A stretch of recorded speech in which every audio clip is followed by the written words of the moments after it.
मोनिता जी हमारे बीच नंदिनी जी जुड़ चुकी हैं, नंदिनी लाक्षाकार जी। और चलिए अभिनंदन करते हैं। नंदिनी जी बहुत बहुत स्वागत, अभिनंदन है। नंदिनी जी के बारे में बताना चाहती हूँ, कानपुर से हैं और उद्घोषिका है ये जी। ये आकाशवाणी से भी जुड़ी हुई हैं, आकाशवाणी में उद्घोषिका है और बहुत बहुत स्वागत है। मंच आपके हवाले है, आपकी कविता का आनंद लेने के लिए हम सभी बैठे हैं यहाँ। बहुत स्वागत जी, बहुत बहुत स्वागत है नंदिनी जी। बिल्कुल, बहुत बहुत धन्यवाद। आप दोनों का भी बहुत ही खूबसूरत संचालन आप दोनों का मैं देख रही हूँ लगातार, जिस तरीके से आप इन्वॉल्व हो करके जो हमारी कवयित्री थी इंदु जी, उनको आप सुन रही थी और बहुत ही शानदार। और जिस तरीके से जो विषय उन्होंने उठाए, एक नारी को जिस तरीके से उन्होंने नदी से कभी उसकी जोड़ करके देखा, बहुत अच्छा लगा। मैं अभी जुड़ी, थोड़ा सा व्यस्त थी, इससे पहले देख रही थी, फिर मैं जुड़ी इस दौरान। और अब जैसा कि आप लोगों ने मुझे इनवाइट कर ही लिया है, मेरी भी एंट्री हो ही गई है शो में, तो सबसे पहले तो मैं बहुत बहुत धन्यवाद करूंगी माँ भारती कविता महायज्ञ में मुझे आमंत्रित करने के लिए, मुझे इसका हिस्सा बनाने के लिए। एक अंतर्राष्ट्रीय अबाध हिंदी कविता महापाठ का ये आयोजन है। बहुत बहुत बधाई देती हूँ मैं इस आयोजन के साथ जिन्होंने इसे ऑर्गेनाइज किया है उनको। और बहुत बहुत धन्यवाद द मैजिक मैन चंद्रा जी को, बहुत बहुत धन्यवाद आप सभी का। तो शुरुआत करती हूँ, लेकिन शुरुआत करने से पहले याद कर लेते हैं माँ सरस्वती को, क्योंकि जब भी हम जो भी शब्द लिखते हैं, जो भी हमारे भावनाएं आ जाती है, सब इन्हीं का आशीर्वाद है, इन्हीं का प्रताप है और एक अच्छे समाज की कल्पना भी। बहुत बहुत धन्यवाद सर हरीश नवल जी, बहुत बहुत धन्यवाद। आप जुड़े हैं, आप सुन रहे हैं, मैंने कमेंट देखा आपका, मुझे बहुत इससे उत्साह मिला और बहुत प्रोत्साहन मिला। माँ शारदे, हे सरला जीवन सुख लाकर, वीणा वादिनी माँ शारदे, मधुवाणी माँ माधुरे, विद्या का हम कुंवर। तो बस यही चाहती हूँ कि इनका आशीर्वाद बना रहे और जो थोड़ी बहुत हमारी भावनाएं आती हैं मन में और उन्हें जो हमें शक्ति देती हैं, ये शब्द देती हैं कि हम अपनी अभिव्यक्ति कर सकें, बस ये आशीर्वाद इनका बना रहे। शुरुआत करूंगी प्रेम से।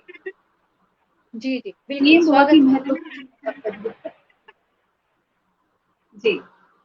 तो प्रेम से शुरुआत करते हैं। जब भी हर इंसान प्रेम में आता ही है कभी ना कभी, और बहुत ही खूबसूरत पलों को जीता है एक दूसरे के साथ में, जीवन का सबसे खास अनुभव होता है, व्यक्तित्व को निखारता है प्रेम। और दो लोग होते हैं एक दूसरे के साथ, बड़ी खूबसूरती से जी रहे होते हैं। लेकिन एक दौर ऐसा आता है, एक समय ऐसा आता है प्रेम में, जब प्रेम में कुछ बदलाव महसूस किए जाते हैं और अक्सर ये बदलाव बड़ी शिकायत भरे होते हैं, अब आप बदल गए हैं। लेकिन मेरा ऐसा मानना है कि कुछ रिश्ते ऐसे भी होते हैं कि उसमें बदलाव होते हैं पर वो शिकायत भरे नहीं होते हैं। ऐसे प्रेम की कल्पना करिए, ऐसे रिश्ते की कल्पना करते हैं मिलकर के हम सभी हमारे दर्शकों के साथ। तो कविता का शीर्षक भी यही है, यूं तो प्रेम में बदलना शिकायत भरा होता है। यूं तो प्रेम में बदलना शिकायत भरा होता है, पर अब ये पर बहुत कुछ कहेगा यहाँ पर। तो शुरुआत कुछ यूं है कि तुम बदल रहे हो, पर तुम्हारा ये बदला हुआ चेहरा नया नहीं है। तुम बदल रहे हो, पर ये तुम्हारा बदला हुआ चेहरा नया नहीं है। तो फिर क्या हो रहा है? वो कुछ ऐसा रहा है कि तुम एक बार फिर से हो गए। तुम बदल रहे हो, पर तुम्हारा बदला हुआ ये चेहरा नया नहीं है। तुम एक बार फिर से हो वही जिससे मिलकर फूटा था अंकुर प्रेम का मन में। तुम बदल रहे हो, पर तुम्हारा ये बदला हुआ चेहरा नया नहीं है। तुम एक बार फिर से वही हो जिससे मिलकर फूटा था अंकुर प्रेम का मन में।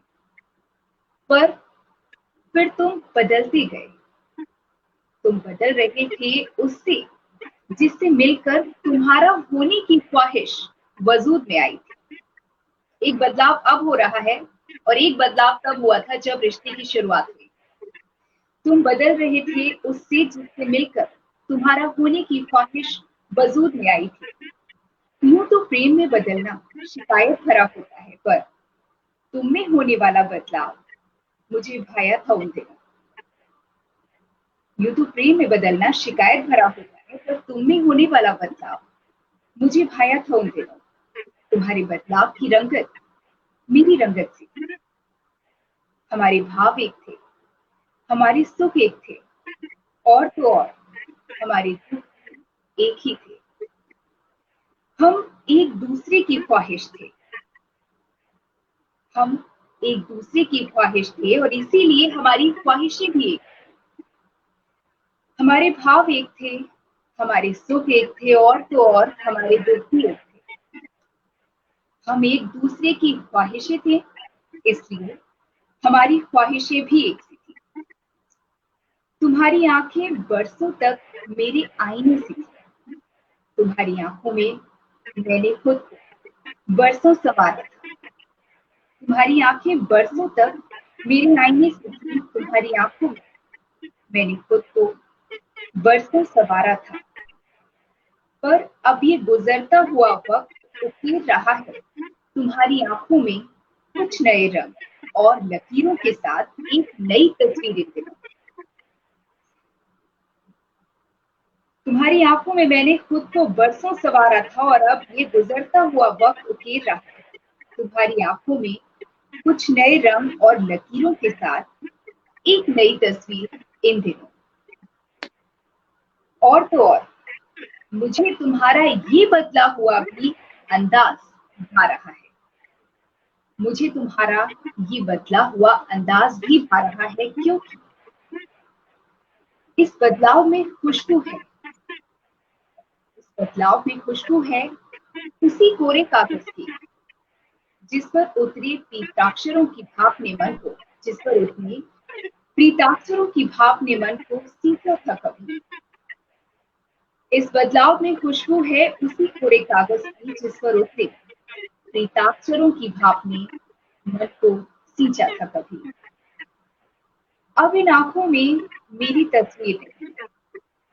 अब इन आंखों में मेरी तस्वीर नहीं है। नजर हटा के भी तुमने नजर को फेरा नहीं है। अब इन आंखों में मेरी तस्वीर नहीं है। नजर हटा के भी तुमने नजर को फेरा नहीं है, क्योंकि नजर के बाद तुमने अब पनाह रूह में दी है। साथ लेकर बढ़ चले हो नए सफर पर कहीं। तो नजर को फेरा नहीं है, पनाह अब रूह में दे दी गई है। रिश्ता पुराना हो गया है, मजबूत हो गया है, और अब साथ लेकर के कहीं बढ़ चले हैं नए सफर पर कहीं। फर्क इतना है कि तब थामा था तुमने हाथ मेरा, और अब ताउम्र मेरे थामे रहने की बारी है। और अब ताउम्र मेरे थामे रहने की बारी है। बहुत तो सुंदर। इसीलिए मैंने कहा कि प्रेम में बदलाव आते हैं, प्रेम में बदलाव आते भी हैं, समय के साथ बदलना लाजमी भी है, लेकिन जरूरी नहीं है कि ये बदलाव नकारात्मक हो। जरूरी नहीं है कि बदलावों में शिकायत हो।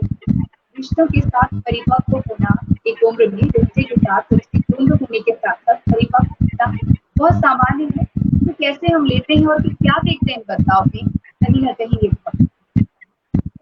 था मेरा कहना, ये कहीं मेरी कविता कि प्रेम में बदलना यूं तो शिकायत भरा होता है, पर हर बार बदलना हो शिकायत भरा ये जरूरी नहीं। बहुत सुंदर, बहुत सुंदर।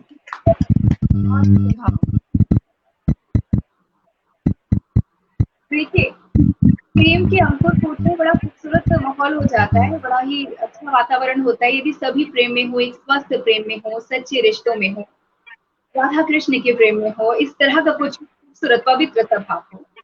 लेकिन जब तक वातावरण सुरक्षित ना हो तब तक हम इन सब की कल्पना नहीं कर सकते। जिस जगह पर हम रहते हैं वहां सुरक्षित ना हो, अशांति हो, तो कहीं ना कहीं हम इन सब भावनाओं की कल्पना नहीं कर पाएंगे, रिश्तों की कल्पना नहीं कर पाएंगे।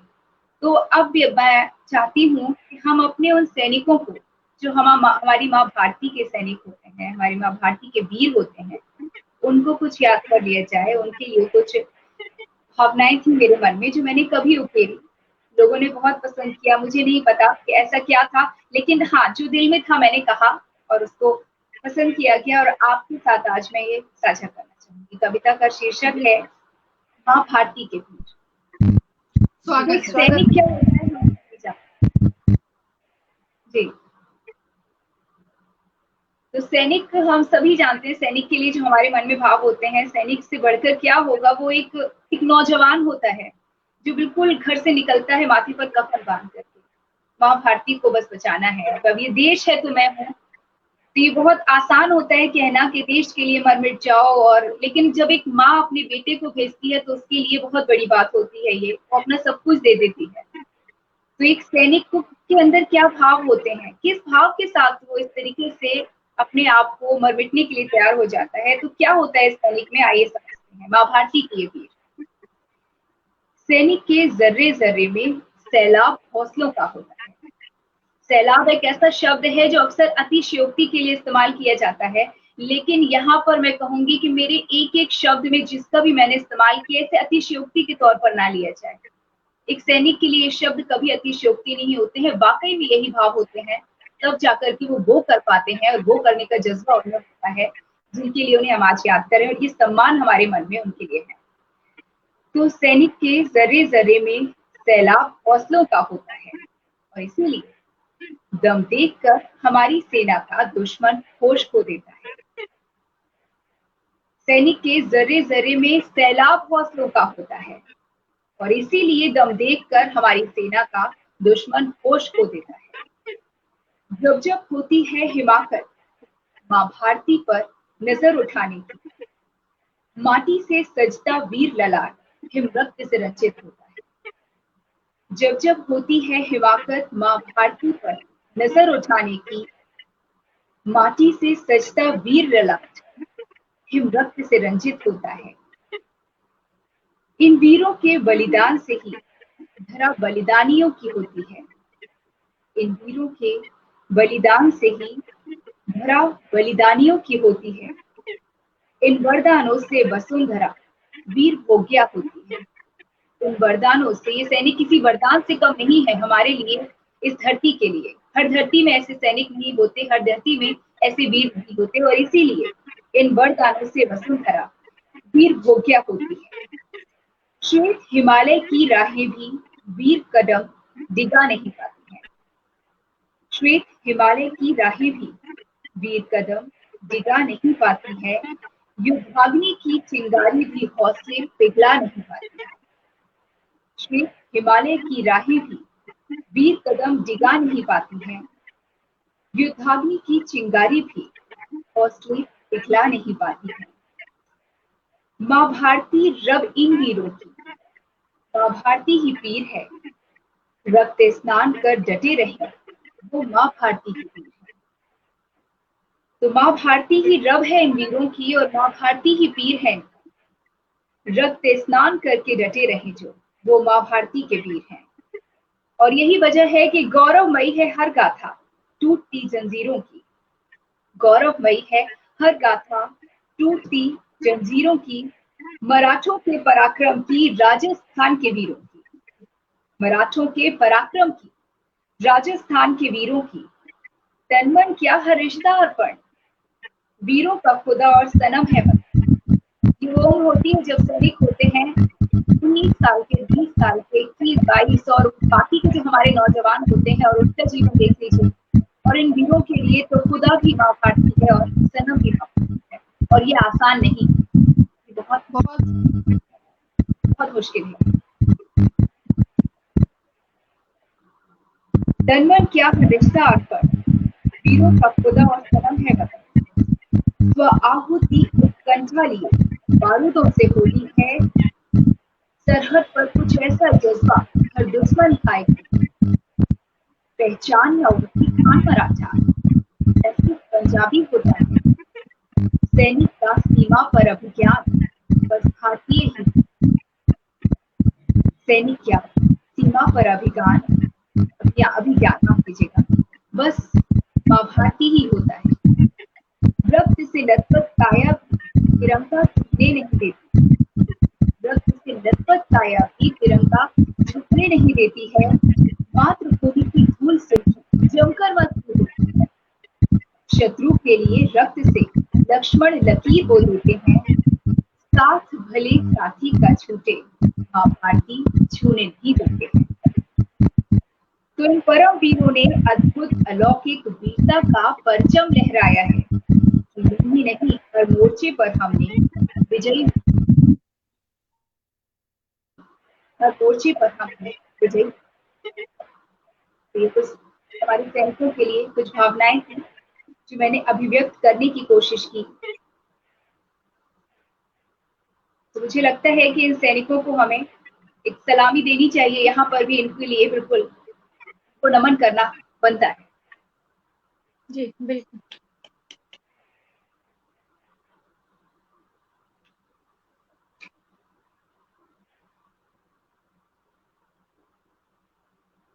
तो सैनिक के बाद अक्सर होता है जब भी हम स्त्रियां लिखती हैं तो हमारा जो विशेष एक, जब तक बात आपको कोई चुभ ना जाए, जब तक आपको तकलीफ ना हो जाए, तब तक आपकी लेखनी नहीं सक्रिय होती है।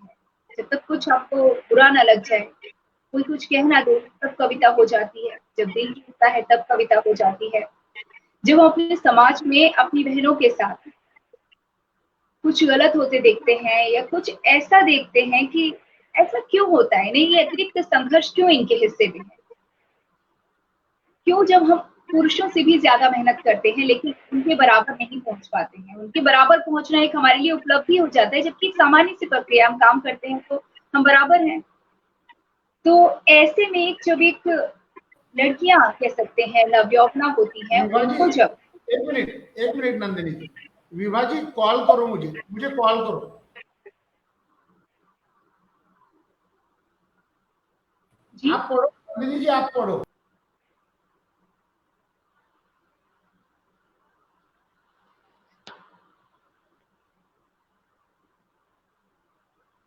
जी जी नंदिनी जी आप सुनाइएगा। हाँ जी नंदिनी जी, आपका जो थोड़ा सा कैमरे को, आप फोन को है ना, अपने थोड़ा सा उसको एडजस्ट कर लीजिए। आपका चेहरा पूरा नहीं दिखाई दे रहा। हाँ हाँ, अब बिल्कुल सही है, अभी बिल्कुल सही। जी बिल्कुल, जी जी बिल्कुल, ओके ओके। जी, आप दोनों को देख रही थी, मेरा ध्यान सारा आप ही लोगों को था, खुद को तो मैं देख ही नहीं रही थी। लेकिन हम आपको ही देख रहे थे। हाँ इसीलिए धन्यवाद। जी जी, तो लगता है शुरू करते हैं। तो मैं यही कह रही थी कि एक नेचुरल डेवलपमेंट होता है, वो कहीं ना कहीं इस संघर्ष से प्रभावित होता है। और जो हमारी स्त्रियां जानी जाती हैं अपने गुणों के लिए, सहनशीलता के लिए, लेकिन इसके और भी बहुत सारे गुण, मैंने सिर्फ एक ही शब्द का प्रयोग किया, लेकिन इसके साथ साथ एक विकृति उनमें उत्पन्न होती है इसी संघर्ष की वजह से। और वो विकृति उन्हें कहीं ना कहीं उनमें जहर भरती है और उन्हें विष कन्या का रूप दे देती है। और कविता का शीर्षक भी बहुत छोटी सी कविता है ये मेरी, नन्ही नन्ही रचनाएं करती हूँ मैं, थोड़ी थोड़ी कम शब्दों में बात कहने की कोशिश करती हूँ। तो विष कन्या, जी विष कन्या है इस कविता का शीर्षक। तो स्त्री को कभी धरती सी सहनशील, कभी धरती सी सहनशील, कभी माँ शक्ति स्वरूप, अक्सर ये उपमाएं दी जाती हैं हमें कि आप धरती सी सहनशील, महिलाएं धरती सी सहनशील हैं, महिलाएं माँ शक्ति स्वरूप हैं। तो कभी धरती सी सहनशील, कभी माँ शक्ति स्वरूप, ना दे यूं भारी उपमाएं कि वो दब ही जाए, इतनी भारी उपमाएं ना दीजिए कि वो दब ही जाए। वो इंसान ही तो है, वो इंसान ही है, बिल्कुल आप ही की तरह, आप ही की तरह। मतलब कि मैं उन कवियों की बात कर रही हूँ, उन पुरुषों की बात कर रही हूँ जो हमारे पक्ष में बोलते हैं, बहुत अच्छी भावनाएं होती है उनकी, लेकिन इस फेर में वो कहीं ना कहीं अतिशयोक्ति कर देते हैं और बहुत ज्यादा कह देते हैं। तो हम बिल्कुल, ये मैं उनका बिल्कुल सम्मान करती हूँ कि आप हमारे लिए इतना सोचते हैं, इतना सम्मान देते हैं, लेकिन इसका जो दबाव स्त्रियां महसूस करती है, तो उसकी तरफ से हम अपनी बात कह रहे हैं। ये शिकायत नहीं है, ये सिर्फ हम अपनी बात कह रहे हैं। तो कविता का शीर्षक है विष कन्या, और शुरुआत कुछ यूं कि कभी धरती सी सहनशील, कभी माँ शक्ति स्वरूप, ना दे यूं भारी उपमाएं कि वो दब ही जाए। वो इंसान ही है, बिल्कुल आप ही की तरह, क्यों ना उन्हें इंसान की तरह ही देखा जाए, बिल्कुल, क्यों ना उन्हें इंसान की तरह ही देखा जाए। बहुत खूब। क्यों वांछित सी है वो, यही मेरा सवाल है कि जब वो धरती सी सहनशील है, जब वो माँ शक्ति स्वरूप है, इतनी भारी भारी उपमाएं, तो आखिर क्यों अवांछित सी है वो? और क्यों है अछूत?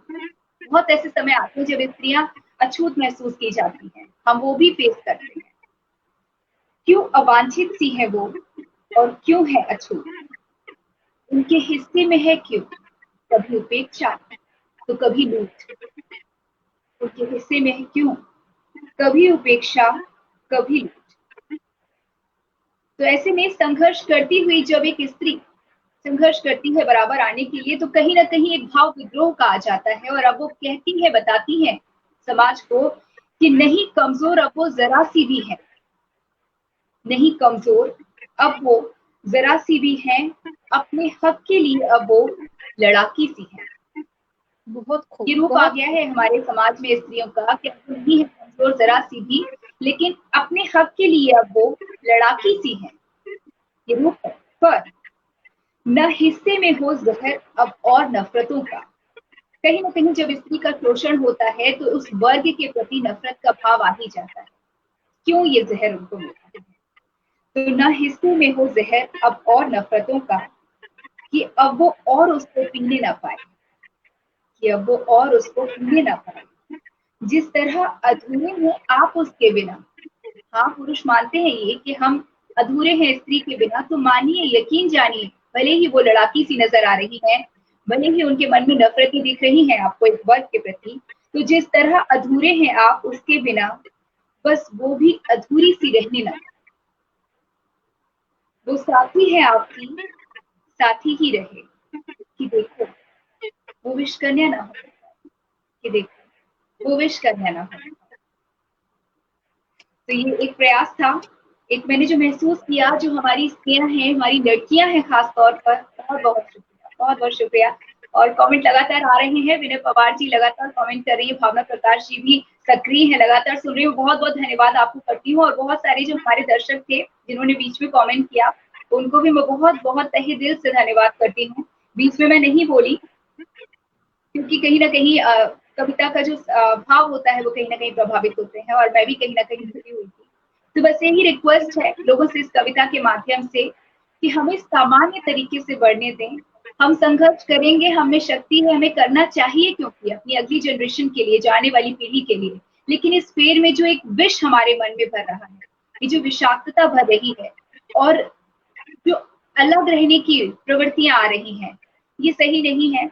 हमें जरूरत आपकी है और आपको जरूरत हमारी है। तो बस प्रयास ये रहे कि विश कन्या न हो। बहुत खूब, बहुत तो शानदार। ये तो बात हो गई उन स्त्रियों की, बहुत तो ये तो बात हुई उन स्त्रियों की जो कहीं ना कहीं संघर्ष कर रही हैं, समाज में आगे बढ़ रही हैं। लेकिन एक बड़ा वर्ग भी ऐसा है जो घर पर रहता है, गृहिणी है हमारी, या उस तरीके से विद्रोही नहीं है, बागी नहीं है, साथ में रहती है, पर कहीं ना कहीं जब चोट पहुंचती है तो दर्द होता है और कुछ ना कुछ मन में इकट्ठा होता है। तो एक तरीका हमारे समाज में महिलाओं ने निकाला है कि वो अभिनय करने लगती हैं खुश रहने का। वो अभिनय करने लगती हैं उस तरह से रहने का जिस तरह से उनके साथी चाहते हैं कि वो रहें। लेकिन ये अभिनय होता है, ये वो नहीं होती है, वो सेट हो चुकी है। अब वो सामान्य, एक उनका व्यक्तित्व अलग है और एक अभिनय अलग है, वो अलग चलता रहता है साथ में। तो इसीलिए मेरी कविता का शीर्षक है अभिनेत्री। ये सामान्य महिला की बात हो रही है, किसी हीरोइन की बात नहीं हो रही है, किसी हम फिल्म अभिनेत्री की बात नहीं करेंगे। हम आपकी, अपनी और हमारी बहनों की बात करेंगे, स्त्रियों की बात करेंगे, सामान्य।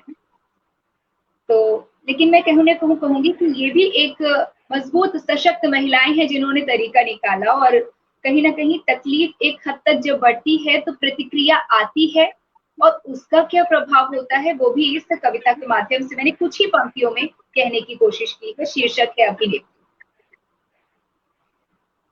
दिल के गहरे से गहरे दर्द को वो अपने, बिल्कुल गहरे से गहरे दर्द को वो अपने एक तबस्सुम से अपनी दबा लेती है। दिल के गहरे से गहरे दर्द को वो अपने एक तबस्सुम से अपनी दबा लेती थी। देता था जख्म जो उसके तन और मन को उसके लिए ही सवर के छुपा लेती थी। दिल के गहरे से गहरे जख्म को अपने एक तबस्सुम से अपनी छिपा लेती थी। ये आदत होती है हम महिलाओं की, कुछ भी हो बाहर निकलते हैं तो मुस्कुरा के ही मिलते हैं और कहते हैं कुछ नहीं, सब ठीक है। बिल्कुल सही बात बोली। और आगे था, है ना, होता है ये, बिल्कुल ऐसा ही होता है। बिल्कुल होता है ये, और ये तरीका है। और ये मासूम सी लगती हुई हमारी महिलाएं कितनी बहादुर होती हैं, जो जानती नहीं है कि हम वो कितना बड़ा काम कर रही हैं, और वो ये सही में करती हैं हर रोज। बड़ा जिगर सच। चाहिए इसके लिए, बड़ा बिल्कुल धीर चाहिए, बड़ा धैर्य चाहिए। बिल्कुल सही कह दिल रही हैं आप। के दिल के गहरे से गहरे दर्द को वो अपनी एक तबस्सुम से अपनी दबा लेती थी। लेता था जख्म जो उसके तन और मन को उसके लिए ही संवर के छिपा लेती थी। खींची उसकी लकीर पर ही चलना है उसको, खींची उसकी लकीर पर ही चलना है उसको, उसकी मर्जी को अपनी बता देती थी। खींची लकीर पर ही उसकी चलना है उसको, उसकी मर्जी को अपनी बता देती थी। उसकी किस्मत लिखी जाती थी उसके हाथों, उसकी किस्मत लिखी जाती थी उसके हाथों, उसके शब्दों को अपनी जुबान देती थी। उसकी किस्मत लिखी की जाती थी उसके हाथों, उसके शब्दों को अपनी जुबान देती थी। लेकिन अब बदले हुए हैं हर एक अंदाज उसके, अब बदले हुए हैं हर एक अंदाज उसके। ये तब की बात है जब प्रतिक्रिया आती ही है, ये सहज है, ये होता ही है। आप सह करके करें, वक्त गुजरने के बाद करें, एक उम्र गुजरने के बाद करें, या फिर सही समय पर ये प्रतिक्रिया दे दें, ये आपके हाथ में है। तो अब बदले हुए हैं हर एक अंदाज उसके, न रही वो नजर जो झुका लेती थी। अब न ढूंढो उसे, न मिलेगी कहीं, अब ना ढूंढो उसे, ना मिलेगी कहीं। तो जमाने गए जब वो अभिनेत्री थी, यानी कि अब अभिनय करना छोड़ दिया। अभिनय कोई कब तक करेगा अभिनय, कब तक कोई अभिनेत्री रहेगा, असली चेहरा तो सामने आएगा। बहुत सुंदर, बहुत बहुत बढ़िया। सुंदर, बहुत सुंदर। बहुत बहुत शुक्रिया, बहुत बहुत शुक्रिया प्रीति जी, आप जुड़ी और आपने मुझे तुरंत कमेंट किया और ये मैं पढ़ रही हूँ और मुझे बहुत अच्छा लग रहा है, मुझे बहुत अच्छा लगा। तो आगे बढ़ते हुए, कभी कभी कुछ चीजें हो जाती हैं। अब बात फिर से प्रेम की कर लेते हैं। हम स्त्री पुरुष एक दूसरे के पूरक हैं और बड़ा ही खूबसूरत रिश्ते होते हैं स्त्री और पुरुष के बीच, और ये व्यक्तित्व को बहुत निखारते हैं और इन्हीं से समाज की खूबसूरती है। मैं बहुत महत्वपूर्ण, प्रेम मेरे लिए बहुत महत्वपूर्ण है। लेकिन कभी कभी क्या होता है ना कि हम कुछ कह नहीं पाते हैं, कुछ उनके कहने का इंतजार करते हैं और वक्त गुजरता जाता है और एक शर्म, एक हेजिटेशन या जो भी कह सकते हैं। लेकिन जब वक्त गुजर जाता है तब हम शिकायत करते हैं कि अगर ऐसा कर लिया होता तो अच्छा लगता, अच्छा लगता, बेहतर होता। तो कविता का शीर्षक यही है, तो अच्छा लगता। तो कल्पना कीजिएगा, महसूस करने की कोशिश कीजिएगा, और आप लोगों के साथ एक बार फिर से मैं भी महसूस करूंगी इसे, कि एक अधूरी मोहब्बत की कहानी सी है ये, एक अधूरी मोहब्बत का दृश्य है ये। चंद चीजों से आई थी वो सौंधी अमोल खुशबू, चंद चीजों से आई थी वो सौंधी अमोल खुशबू, बड़ी अमोल होती है ये खुशबू, जो गिर लेती फुहार प्रीत की तो अच्छा लगता। चंद चीजों से आई थी वो सौंधी अमोल खुशबू, जो गिर लेती फुहार प्रीत की तो अच्छा लगता। करते थे रोज इंतजार जिसकी खुशबू का, मोहब्बत बड़ा पेशेंस आ जाते हैं, बड़ा इंतजार होता है, अपनी ही शर्तों पे चीजें चाहिए, वो ही कहें या ऐसा ही हो, मुझे नहीं बोलना है। तो रोज इंतजार होता है, तो करते थे रोज इंतजार जिसकी खुशबू का, वो मोगरे डाल पर खिल जाने देते तो अच्छा लगता। थोड़ा और इंतजार यानी कि कर लिया जाता तो रिजल्ट बड़ा खूबसूरत आने वाला था। तो करते थे रोज इंतजार जिसकी खुशबू का, वो मोगरे डाल पर खिल जाने देते तो अच्छा लगता। वो एक धुन सी थी, वो एक धुन सी थी शब्दहीन, वो एक धुन सी थी शब्दहीन, तेरे लिए मुझ में कहीं। वो एक धुन सी थी शब्दहीन, तेरे लिए मुझ में कहीं। साथ में मिलकर जो गुनगुना लेते तो अच्छा लगता। साथ में मिलकर जो गुनगुना लेते तो अच्छा लगता। थे जो स्याह वो बादल, थे जो स्याह वो बादल, बरसते थी जरूरी थे तो नहीं। यानी कि वक्त में, रिश्तों में कभी कभी बादल गहरे हो जाते हैं, लगता है अंधेरा सा है, आगे अंधेरा नजर आता है, हालात में कुछ समझ में नहीं आता है, और ऐसे में लोग पेशेंस खो देते हैं, सब लोग खो देते हैं, लगता है कि हार जाएंगे। तो था जो स्याह वो बादल, बरसता भी था जरूरी तो नहीं। चंद पल ही तो लगते, गुजर जाने देते तो अच्छा लगता। चंद पल ही तो लगते, गुजर जाने देते तो अच्छा लगता। लेकिन चलिए कोई बात नहीं, जाना था तुम्हें तो जाते, जाना था तुम्हें तो जाते, किसने रोका था। मोहब्बत बांध के रखने का कहाँ नाम है। जाना था तुम्हें तो जाते, किसने रोका था। दो घड़ी रुक कर बस अलविदा ही कर जाते तो अच्छा लगता। बहुत खूब। दो घड़ी रुक कर बस अलविदा ही कह जाते तो अच्छा लगता। सिर्फ मुझको ही नहीं तुमको भी, सिर्फ बहुत मुझको ही नहीं तुमको भी। और तो ये बहुत पछतावा कहने बड़ा खूबसूरत सा एहसास, तो अच्छा लगता। नहीं हुआ तो भी अच्छा लग रहा है, होता तो और भी अच्छा लगता। बहुत बस बहुत बहुत शुक्रिया। हम और औरतों के अंदर ये चीजें तो है ना, ये जो हाँ जितने भाव आपने कविता से जोड़े हैं वो सब हम औरतों के अंदर विद्यमान है। और बिल्कुल ऐसा लग रहा है कि आज हम काव्य पाठ नहीं बल्कि एक बड़ी ही साहित्यिक किटी सी में बैठे हैं, किटी में बैठे हुए हैं और अपनी अपनी बातें कर रहे हैं। जिसमें साहित्य बहुत सराबोर है हम। बहुत बहुत धन्यवाद। और हम अपने जो लेकिन मन के भाव है वो किसी न किसी रूप में लिखते ही रहते। बिल्कुल बिल्कुल बिल्कुल। और ये जरूरी है। हाँ कब बिल्कुल। क्या आया कह दिया, और आज भी हम याद कर रहे हैं, और आज भी उन रेशमी से एहसासों को जब छू करके गुजरते हैं ना तो बड़ा अच्छा महसूस होता है। ये वो जब हुआ तब हुआ, लेकिन आज हम साझा कर रहे हैं। और ये जो वातावरण हाँ बन रहा है हमारा, हमारे दर्शक जो जुड़े हुए हैं हमारे साथ, कहीं ना कहीं वो भी खुद को कनेक्ट कर पा रहे होंगे और कुछ जज्बात फिर से जीवन बिल्कुल हो उठे होंगे। और ये गुदगुदी सी बहुतों को तो गुदगुदी सी भी हुई होगी। मेरा ऐसा मन। जी बिल्कुल। बिल्कुल बिल्कुल। लेकिन क्या करें, लाइफ में सब कुछ इतना परफेक्ट नहीं होता है, और मुझे लगता है सब कुछ परफेक्ट हो तो बड़ा बोरिंग हो जाएगा।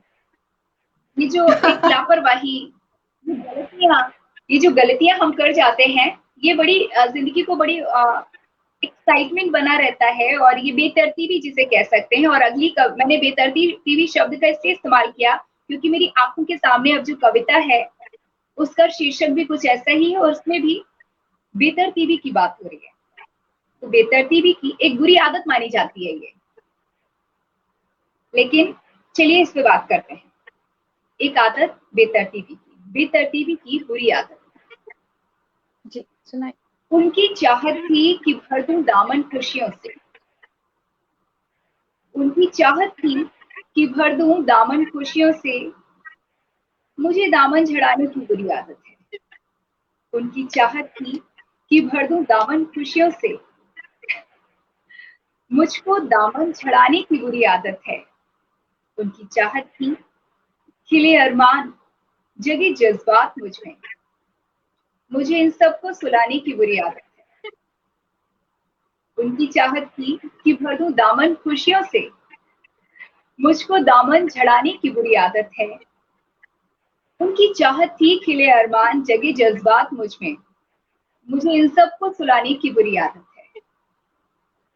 जब चला था सिलसिला वादे लेने देने का, जब चला था सिलसिला वादे लेने और देने का, किए थे मैंने भी कुछ, मुझे भुलाने की बुरी आदत है।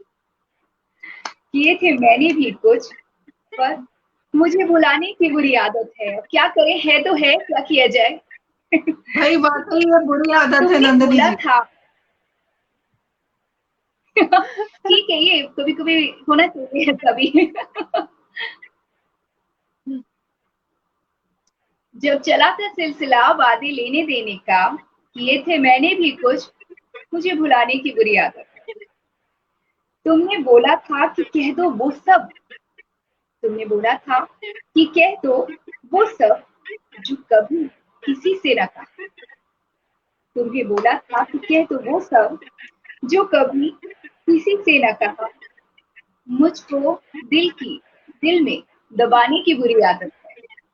मुझको दिल में दबाने की बुरी आदत है।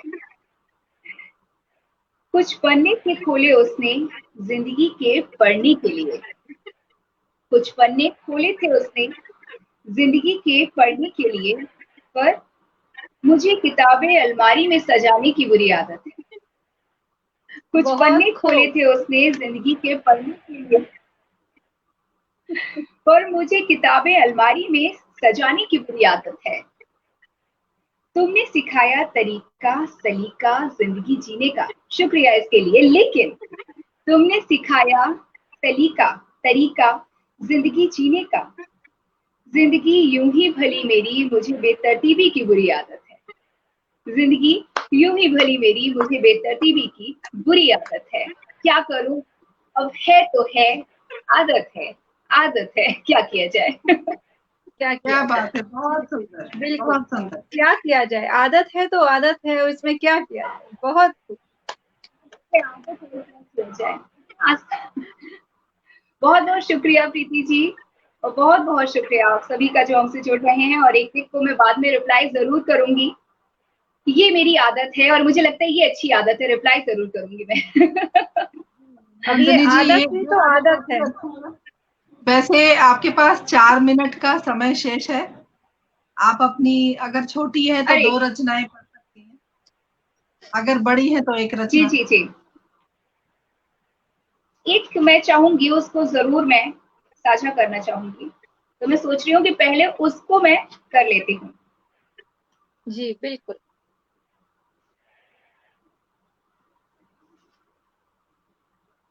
ये भी रोमांटिक है, बहुत ही रोमानी सी है, बहुत खूबसूरत है।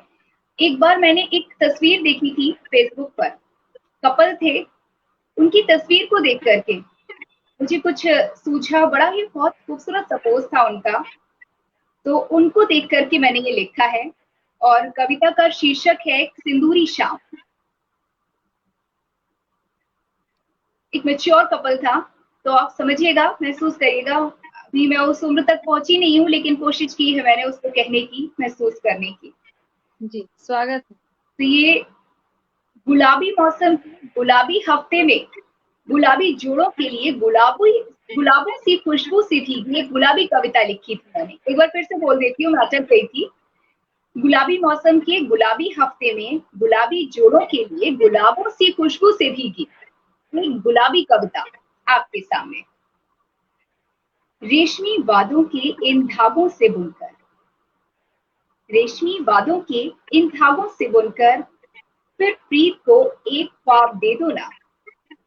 रेशमी वादों के इन धागों से बुनकर फिर प्रीत को एक ख्वाब दे दो ना, कि डूब गई थी जिस रंग में मैं, वो शाम सिंदूरी दे दो ना। कि बहुत डूब सुंदर। गई थी जिस रंग में मैं, वो शाम सिंदूरी दे दो ना। क्या महक गई थी लिपट कर जिससे, क्या महक गई थी लिपट कर जिससे, वो चंदन की तुम शाख बनो। क्या महक गई थी लिपट कर जिससे, वो चंदन की तुम शाख बनो। जिसे सुनकर पाया जन्म नया, तुम फिर से वही एक सास बनो। जिसे सुनकर पाया जन्म नया, तुम फिर से वही एक सास बनो। है रंग अभी भी मेहंदी में, है रंग अभी भी मेहंदी में, तुम छेड़ के खुशबू ले लो ना। है आहा। रंग अभी भी मेहंदी में, तुम छेड़ के खुशबू ले लो ना।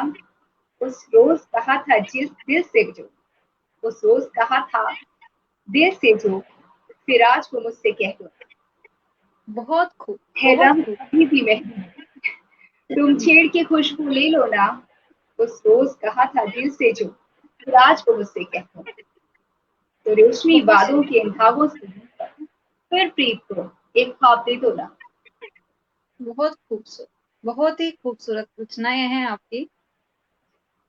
बहुत बहुत धन्यवाद। मुझे लग रहा है कि आप जिस तरीके से मुझे मेरा उत्साहवर्धन कर रही है ना, ये मुझे बहुत अच्छा लग रहा है।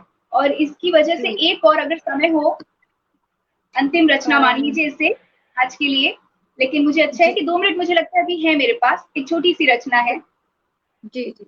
और बड़ी गंभीर बात मुझे लगता है कि जब मैं बहुत गंभीर मूड में रही होंगी, मन बड़ा भारी रहा होगा, तब मैंने लिखा परखना मत। अक्सर हम लोगों की आदत होती है परखने की। परखना मत कविता का शीर्षक। शुरुआत करती हूँ। हर आंखों में किस्से हैं, हर किस्से की एक कहानी है। हर आंखों में किस्से हैं, हर किस्से के पीछे एक कहानी है। ये जिंदगी है और जिंदगी ऐसा पन्ना है जो कोरा रह नहीं सकता। जिंदगी ऐसा पन्ना है जो कोरा रह नहीं सकता।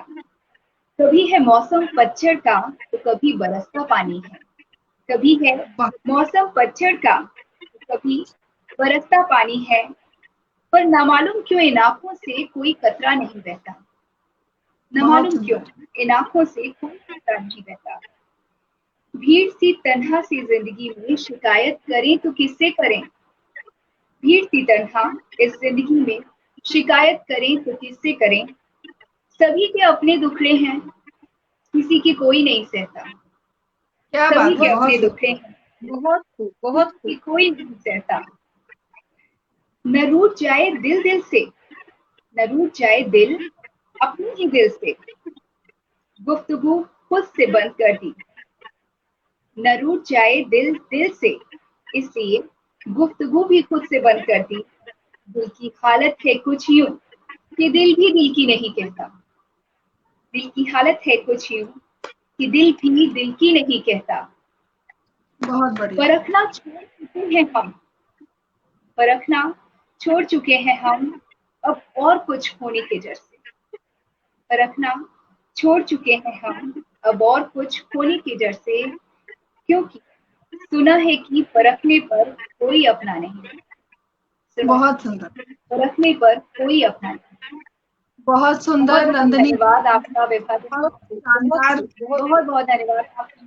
काव्य पाठ किया बहुत आपने, बहुत और धन्यवाद। बहुत आभार व्यक्त करती हूँ क्योंकि हमारे अंतिम प्रतिभागी जुड़